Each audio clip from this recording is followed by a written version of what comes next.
Eles percorreram o planeta por mais tempo que os humanos modernos. Neandertalchitze. Os neandertais eram excelentes sobreviventes. Mas, de repente, eles desapareceram. Durante séculos, ninguém conseguiu explicar por que os neandertais desapareceram. Eles eram fortes, inteligentes e feitos para sobreviver à Era do Gelo. No entanto, há 0 anos, eles desapareceram sem deixar rastro. Arqueólogos vasculharam suas cavernas e examinaram seus ossos. Mas a resposta nunca veio. Descobertas arqueológicas recentes na Inglaterra e na França permitiram que pesquisadores aprendessem mais sobre os primeiros habitantes da Eurásia. Então, a tecnologia do DNA revelou o que a Terra estava escondendo, e a verdade mudou tudo o que pensávamos saber sobre a extinção deles. A extinção mais silenciosa. Por mais de 0 anos, os neandertais prosperaram na Europa e na Ásia Ocidental. Eles caçavam mamutes e bisontes, construíam abrigos com pedras e peles de animais, e suportavam temperaturas que congelariam a maioria das pessoas hoje em dia. As evidências sugerem que eles cuidavam dos doentes e dos idosos. Sua espécie sobreviveu por muito mais tempo que a nossa, adaptando-se a inúmeras eras glaciais e desastres naturais. Então, há cerca de 0 anos, eles desapareceram. Vestígios de suas vidas sobreviveram em todos os continentes. Mas toda descoberta termina da mesma maneira, em silêncio. Da Espanha à Sibéria, arqueólogos encontraram vestígios de seu cotidiano. Fogueiras cheias de cinzas, lâminas de pedra cuidadosamente talhadas e pegadas de crianças endurecidas na lama antiga. Em algumas cavernas, corpos foram encontrados enterrados em covas rasas e cobertos de pigmento, fornecendo evidências de que os neandertais podem ter compreendido a morte e a memória.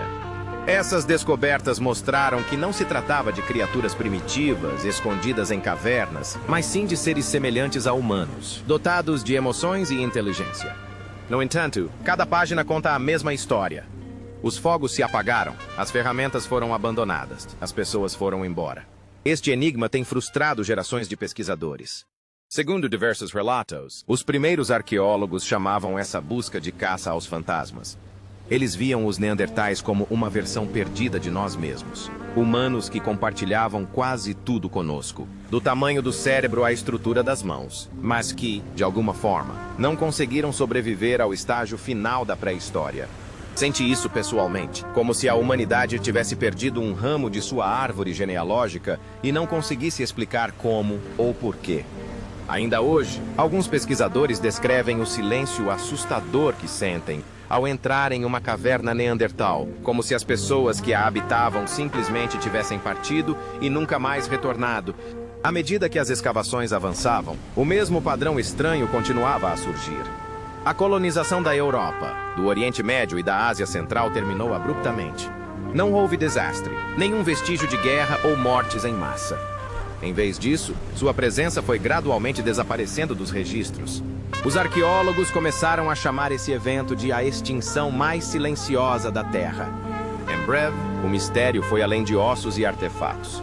Isso levou a uma questão mais profunda sobre a própria resistência. Como é possível que uma espécie tão forte e adaptável desapareça tão completamente? As evidências encontradas no solo desapareceram sem explicação. Sem conseguir encontrar respostas claras, os cientistas tiveram que recorrer ao raciocínio e a palpites. Eles começaram a criar teorias com base nos poucos vestígios que tinham, tentando dar sentido ao silêncio deixado pelos ossos. Teorias que mentiram. A descoberta dos primeiros ossos de Neandertal, em meados do século XIX, causou caos no mundo da ciência. Os crânios eram semelhantes aos dos humanos, mas eram mais pesados, os membros mais curtos e os ossos mais espessos. Alguns estudiosos os chamavam de selvagens brutais, enquanto outros os viam como prova de uma raça esquecida que havia sido apagada da existência. Sem a tecnologia necessária para analisar suas descobertas, as pessoas fizeram o que geralmente se faz quando se deparam com algo desconhecido. Sgadli. Todas as áreas, da ciência à religião, tentaram preencher o silêncio deixado pelos fósseis com a sua própria história. A primeira e mais comum teoria culpava a natureza. Muitos cientistas argumentaram que a Era do Gelo foi simplesmente demasiado rigorosa para que os neandertais sobrevivessem. Eles imaginavam que ventos congelantes, geleiras em movimento e áreas de caça vazias levariam à sua destruição. Parecia convincente, e durante décadas os livros didáticos os retrataram como vítimas de um mundo que se tornara frio demais para se viver. No entanto, pesquisas subsequentes começaram a questionar essa tese. Escavações demonstraram que os neandertais sobreviveram até mesmo a períodos mais frios. Nas cavernas, os cientistas encontraram evidências claras de fogueiras, ossos de animais queimados e ferramentas usadas para abater animais. Essas descobertas provaram que esses animais podiam caçar, fazer fogo e sobreviver a longos invernos. O frio sozinho não conseguiu destruí-los. No final do século XIX, surgiu uma história mais brutal. Alguns pesquisadores começaram a afirmar que os primeiros humanos modernos, ou Homo sapiens, exterminaram os neandertais. Era uma ideia que refletia a mentalidade da época, uma história de superioridade e conquista que aludia à visão de mundo colonial. Supostamente, espécies avançadas destruíram espécies primitivas. Fazia sentido para o público, mas as evidências se recusavam a dar ouvidos. As escavações não revelaram valas comuns, ferimentos de batalha ou sinais de violência generalizada. Em algumas regiões, as duas espécies parecem ter vivido lado a lado por gerações.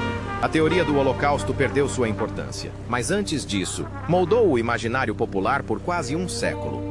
Questões de religião e folclore também fizeram parte do debate.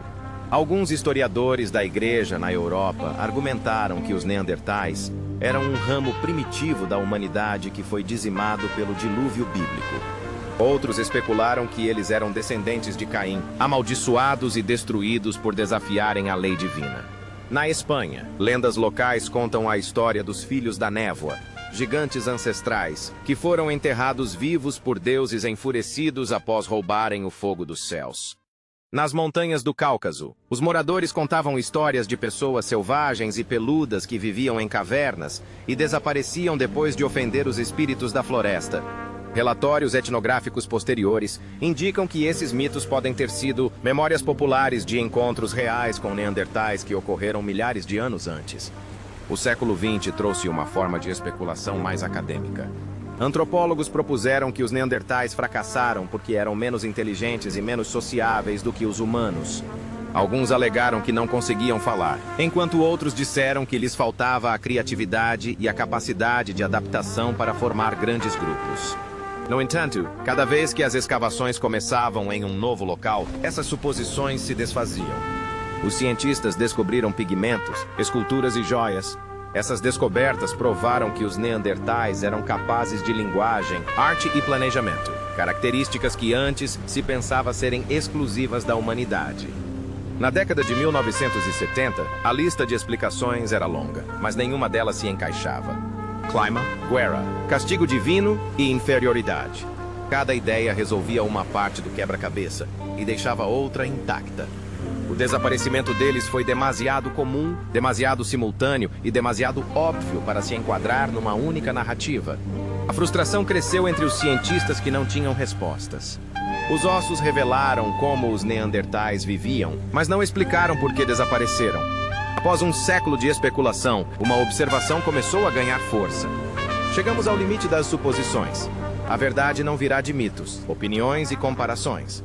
Estava lá, mais fundo do que qualquer escavação poderia alcançar, escondido entre os próprios fósseis, à espera de evidências que ninguém nos séculos XIX e início do XX poderia ter imaginado.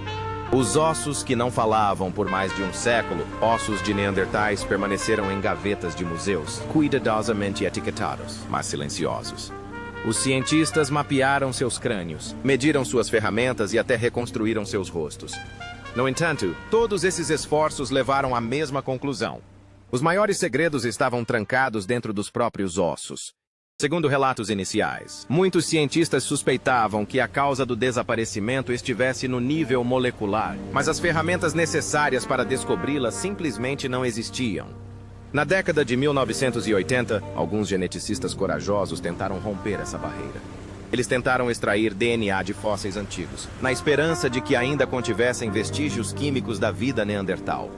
Todas as tentativas terminaram em fracasso. As amostras estavam muito degradadas e muito contaminadas. DNA humano moderno, proveniente da pele e da respiração dos cientistas, foi misturado às amostras, obscurecendo os vestígios delicados que eles tentavam isolar. Quando os resultados foram recebidos, já não era possível determinar quais fragmentos pertenciam aos neandertais e quais aos modernos. Alguns laboratórios abandonaram completamente os testes, considerando-os inviáveis. O desafio era maior do que a poluição. O DNA antigo é frágil. O corpo começa a se decompor logo após a morte, e o calor, a umidade e as bactérias aceleram o processo. Quando os cientistas examinaram os fósseis, restaram apenas alguns fragmentos microscópicos, e a maioria deles pertencia a micróbios que viveram nos ossos durante milhares de anos. Menos de 1% do que resta é DNA neandertal autêntico. Mesmo quando pequenos fragmentos eram recuperados, as máquinas sequenciais da época não conseguiam lê-los. Eram necessários fios longos e completos, não os fragmentos quebrados deixados para trás pela passagem do tempo. A frustração cresceu em todo o campo. Muitos especialistas concluíram que o DNA antigo não poderia ter sobrevivido por mais de 10 anos. Alguns acusaram outros de perseguirem fantasias. Parecia que a história molecular dos neandertais permaneceria enterrada para sempre. Mas, no início do século XXI, uma pequena equipe na Alemanha se recusou a admitir a derrota. Sob a liderança do cientista sueco Svante Pääbo, o Instituto Max Planck de Antropologia Evolutiva construiu um novo tipo de laboratório, o Código sob a poeira. Quando os cientistas finalmente conseguiram extrair DNA neandertal, a conquista não foi fácil nem rápida. Foi o resultado de muitos anos de trabalho realizados em um dos ambientes mais estéreis da Terra. Em Leipzig, na Alemanha, no Instituto Max Planck de Antropologia Evolutiva, Svante Pääbo e sua equipe construíram laboratórios mais hermeticamente fechados do que quartos de hospital. Segundo relatos, cada centímetro do cômodo foi projetado para bloquear a penetração de poluentes modernos. O ar foi filtrado. As paredes foram esterilizadas e os cientistas entraram usando trajes de proteção completos, máscaras e luvas. Até mesmo um único fio de cabelo humano pode destruir uma amostra. A equipe tratou cada fragmento ósseo como um artefato de valor inestimável, porque era assim que as coisas realmente eram. Neste laboratório, o trabalho era realizado segundo um ritmo rigoroso e tranquilo. Os cientistas removeram cuidadosamente pequenos fragmentos de fósseis de neandertais e os moeram até virarem um pó fino. O pó foi então misturado com enzimas que dissolveram os minerais, liberando quaisquer vestígios de material genético que tivessem sobrevivido em seu interior. Cada passo tinha que ser dado com o máximo cuidado. O objetivo era isolar os poucos filamentos restantes de DNA neandertal autêntico, das camadas de DNA bacteriano e fúngico que se acumularam ao longo de milhares de anos. Após a purificação, as amostras foram encaminhadas para sequenciadores de alto rendimento. Esses dispositivos conseguem ler bilhões de pequenos fragmentos de DNA e convertê-los em dados digitais. Cada fragmento continha apenas algumas letras do código genético. No entanto, quando foram reunidas, criaram um quebra-cabeça gigante que teve de ser resolvido em um computador. Inicialmente, os arquivos brutos pareciam completamente desorganizados. Milhões de sequências aleatórias sem nenhum padrão claro. O desafio não era apenas coletar os dados, mas reconstruir o genoma original a partir desses fragmentos danificados. Para isso, os pesquisadores utilizaram um software avançado de reconstrução genômica, semelhante ao MegaHit e ao BWA-MEEM, desenvolvido especificamente para analisar DNA antigo. Esses sistemas comparavam cada fragmento a um genoma de referência e procuravam sequências sobrepostas, colocando-as na ordem correta. Ao contrário das ferramentas mais antigas que exigiam longas cadeias de DNA limpas, este novo software podia processar bilhões de fragmentos curtos e danificados de uma só vez e determinar onde cada um estava localizado. Funcionou como um arqueólogo digital, juntando as peças de um livro rasgado que esteve enterrado por 40 anos. Os membros da equipe de pesquisa afirmam que, quando os dados começaram a formar padrões reconhecíveis, o laboratório ficou em completo silêncio. Eles viram algo que nenhum ser humano jamais havia visto antes. Uma sequência clara de DNA neandertal. Isso comprovou que o material genético pode sobreviver por dezenas de milhares de anos, se preservado em condições adequadas. Nos meses seguintes, a equipe refinou os dados, verificou cada letra e comparou-os com genomas humanos modernos. Em 2010, o momento chegou. O primeiro genoma neandertal completo, apareceu em uma tela de computador brilhante, um mapa completo de seu código genético, escrito em bilhões de letras moleculares. Foi uma das maiores descobertas da história da ciência. Pela primeira vez, a humanidade conseguiu decifrar o registro biológico de outra espécie humana. Ao comparar os dados com os de humanos modernos, os cientistas descobriram vestígios de DNA neandertal em humanos vivos. Quase todas as pessoas fora da África carregavam uma pequena porcentagem de genes neandertais. Isso significa que, em algum momento da pré-história, humanos e neandertais se encontraram e se reproduziram. Essa descoberta derrubou a visão, há muito estabelecida, de que uma espécie simplesmente substituía a outra. Em vez disso, comprovou-se que alguns deles sobrevivem dentro de nós. Essa inovação mudou a face da indústria. Os cientistas finalmente conseguiram ler o DNA autêntico dos neandertais com alta precisão e compará-lo com o nosso em larga escala. Após a limpeza e organização dos dados, começamos a montar a primeira imagem completa a partir dos fragmentos. E à medida que começaram a juntar as peças, padrões começaram a surgir. Famílias em pedra. À medida que os dados genômicos foram sendo concluídos, um novo tipo de informação começou a surgir. Não apenas sobre sobrevivência, mas também sobre relações familiares. Ao examinarem diversas cavernas onde os ossos estavam bem preservados, os cientistas conseguiram comparar o DNA e identificar indivíduos aparentados. Eles conseguiam distinguir quem pertencia à mesma família, quem vinha de uma região diferente e como as pessoas se deslocavam entre pequenos grupos. O mapa genético permitiu estimar quantos neandertais normalmente viviam em um mesmo local e como suas comunidades se formavam. Os resultados mais precisos e detalhados foram obtidos nas montanhas Altai, na Sibéria, uma das regiões mais frias e remotas já habitadas por neandertais. Na caverna de Chagirskaya, cientistas sequenciaram o DNA de vários ossos enterrados próximos uns dos outros. O que eles descobriram foi extraordinário. Os dados genéticos revelaram que todo o grupo familiar, o pai, sua filha adolescente e seus parentes próximos, tios, primos e possivelmente até avós, viviam juntos em um mesmo acampamento. Pela primeira vez na história, cientistas conseguiram visualizar a estrutura familiar de uma espécie extinta escrita diretamente em seu DNA. A equipe de pesquisa afirmou que os resultados do estudo confirmaram que os neandertais não viviam como indivíduos solitários e dispersos, mas sim como pessoas unidas em comunidades ligadas por laços familiares. A pesquisa foi além. Os testes de DNA das mulheres mostraram que elas frequentemente vinham de regiões diferentes, sugerindo que se deslocavam entre grupos como parte de trocas de acasalamento. Os machos, por outro lado, tendiam a permanecer em seu território natal ao longo de suas vidas. Esse padrão de mobilidade indicava uma ordem social destinada a prevenir a endogamia e a manter a cooperação entre os acampamentos vizinhos. Reconstruções populacionais baseadas em dados mostraram que um grupo típico raramente ultrapassava 50 indivíduos. A vida era comunitária, mas ao mesmo tempo íntima. Provavelmente todos se conheciam e a sobrevivência dependia da união. Evidências arqueológicas confirmam essa imagem. Algumas sepulturas continham pigmentos de ocre e ornamentos simples, indicando rituais compartilhados e pensamentos simbólicos. Esses não eram os brutos irracionais retratados nos antigos livros didáticos. Eles cuidavam dos doentes, enterravam os mortos com esmero e talvez acreditassem em algo além da vida. Segundo diversos relatos, a análise de seus dentes e ossos mostrou que sua dieta variava conforme as estações do ano, indicando planejamento e cooperação na obtenção de alimentos. A presença de indivíduos jovens e idosos nas mesmas camadas sugere que as famílias permaneceram juntas até o fim. Esse novo conhecimento mudou completamente a imagem dos neandertais. Eles deixaram de ser vistos como párias primitivos da evolução e passaram a ser vistos como seres sociais, pessoas com famílias, emoções e cultura.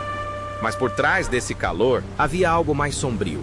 O DNA que revelou sua compaixão também continha vestígios daquilo que acabaria por destruí-los. Um segredo escondido em seu DNA. Quando o primeiro genoma completo de um Neandertal apareceu nas telas de laboratório, os cientistas esperavam respostas para perguntas sobre sua biologia, não sobre sua morte. No entanto, à medida que os dados chegavam a mais e mais pessoas, algo muito mais sério começou a surgir. O mistério do desaparecimento dos Neandertais não está escrito em cicatrizes de batalha ou aldeias queimadas.